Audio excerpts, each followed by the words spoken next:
We just beat a top 15 team with a true freshman quarterback. Like, that doesn't matter. Like, I don't care perspective, what people think. Watch it. We win. We win. And you know what? If we get the opportunity to go play in the national semifinal, it's going to be a challenge. I believe in this team. I believe in what they can do. I believe in who they are. And you know what? They showed up every single week and done it. So I don't really care about what everybody else's opinions are. I know who I coach. And I know we get the opportunity, they're going to go fight for everything they get because they've been doing it for the last 4 years. And whatever the next opportunity is, I promise you they're going to show up. Well, I tell you what, Mike Norvell's being a lot nicer than I would have been. Being a lot nicer than I would have been. Him pounding that desk, believe me when I tell you, if I was him, there would be no amount of words that I could spew, the venom that would be coming out of my mouth, the absolute abhorrent language that would be leaving my lips. They would not even be able to air the interview because the entire thing would be nothing but bleeps. It would be bleep, beep, beep, beep, beep. Seriously, that is legitimately how that would sound. We don't want another instance with TCU. Really? Okay, who created the instance with TCU? If the other teams would have done their jobs, well, Bama couldn't get in. They didn't do their job, bro. Okay, and let's first and foremost, let's get that out of the way. Secondly, who gives it? Michigan State, didn't they get blown out? Didn't Washington get blown out? Didn't Notre Dame get blown out? Didn't OU get blown out in 3 out of the 4 playoff games that they've been in? Didn't they blow a huge lead to Georgia? Look, SEC fan, I want you to understand something. I have been justifying what everybody has said for the SEC for years. Okay? For years. I was the one who brought up the wins a couple of weeks or Friday on the program before ESPN did. Thank you again for listening and making sure to give me no credit. Of the top 11 winningest programs in history, 3 of them are SEC teams. The SEC has dominated national championships. They have 30 in their history. Over the last 23 years, 30 in their history. All right. Over the last 23 years, the SEC has won a national championship 14 times. LSU on multiple occasions, Alabama on multiple occasions. I even said that a 13-0 Auburn team got left out because of their schedule with Maine, and the computer rankings basically said, nope, that's going to kill your strength of schedule, and it screwed Auburn, and so they weren't able to compete for a BCS championship. I've talked about how they don't get any favor when it comes to things like that it hasn't always been the SEC getting favor. And yet it's like everything that I've talked about just flew out the window.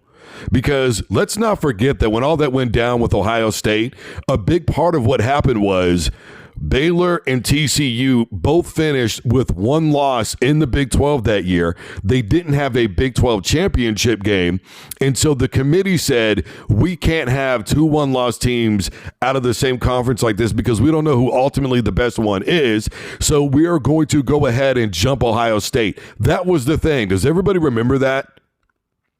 And so now you have 1 loss Georgia, 1 loss Alabama out of the SEC, and instead of going, look, we can't decide who ultimately the best football team out of that conference is, we're just going to go ahead and do the right thing and say, look, Florida State, you went undefeated, you're a Power 5 champion, we are going to put you in to the college football playoff. And by the way, to me, they still got to run with the rankings as it is. Washington should be the number 1 football team to me. Michigan should be the number 2 football team to me. Florida State should be the number 3 football team to me. And then I have no problem with putting in Texas at number 4, even though I think Alabama would beat them right now. Why? Because ultimately, Texas holds the tiebreaker and they beat their conference champion, and that's the way that it is. It should be Washington, Michigan, Florida State, and Texas. Why? Because we don't have a definitive answer on who the best team to come out of the SEC is. That's why. But we have a definitive answer on who the best team in the ACC is, don't we? We have a definitive answer on who the best team in the Pac-12 is, don't we? We absolutely have a definitive answer on who the best team in the Big Ten is, don't we? We don't have that coming out of the SEC. We've even got a definitive answer on who the best team in the Big 12 is. Because even though Texas lost that game to OU, they ended up going on to be the Big 12 champion. And that was their only loss of the year. And they beat Oklahoma State convincingly, so we can just go ahead and presume that if Texas were to play OU again, the game would not turn out the same way. But then again, that's what all this is, isn't it? Presumptions. We're going to presume that Florida State would get blown out. We think that's bad for ratings, so we're just not going to have them play each other. See, your hypothetical situation is BS because we don't know what's going to happen. On paper, teams look like they should be better all the time. Was Clemson not in a national championship game, beating Alabama, winning over Alabama with far and away less 5-star recruits than what Alabama had? I mean, they basically beat an NFL football team. What about back in the 90s when Nebraska took on the Miami Hurricanes? Remember that? Tommy Frazier, he had been hurt. Brooke Behringer, he was back up. He had got Nebraska where they needed to go. Does anybody remember that? And they were down, and then Tommy Frazier came into the football game, and Corey Schlesinger rattled off a couple of really big plays, and the Huskers ended up winning that football game. Does anybody remember that? I guess not. I guess it's just not important anymore that football teams, regardless of what things look like on paper, can win football games. Nebraska basically beat an NFL defense. Let's not forget that Warren Sapp, Ray Lewis, and a host of others were all on that defense for Miami.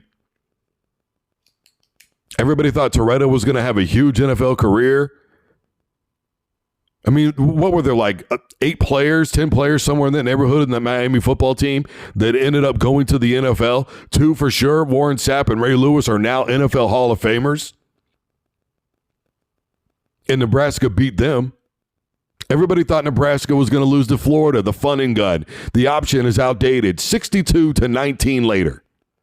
How many tackles can one man break? Tommy Frazier ran all over that defense, and their offense didn't produce jack.